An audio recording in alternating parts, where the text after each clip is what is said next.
Welcome to our channel. Today we how to verify Google Search Console indexing issues, complete guide step by step clearly. First, navigate to the Google Search Console homepage. Log in using your Google account associated with your website.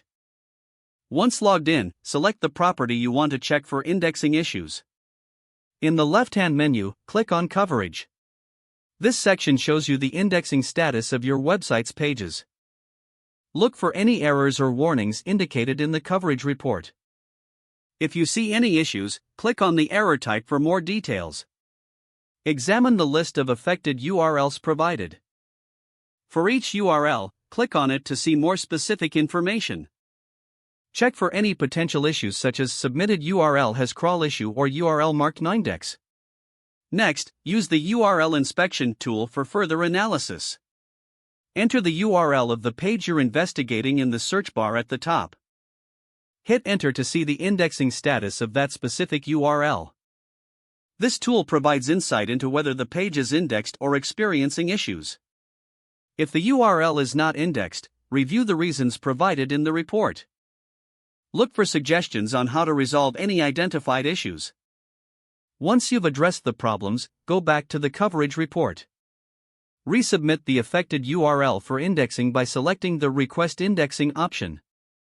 Monitor the status of your resubmitted URLs over the coming days.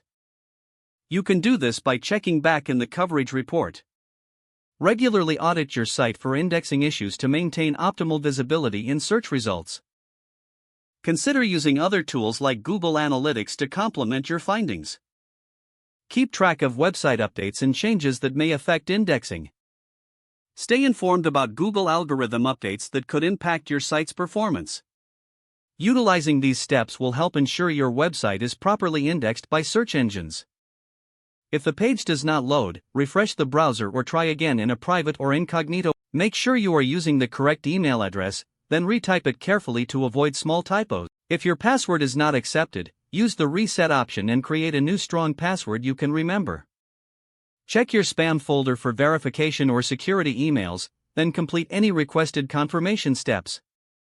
Enable two-factor authentication if available to improve account security and reduce unauthorized access risk. Don't forget to like this video and subscribe to our channel for more step-by-step tech guides.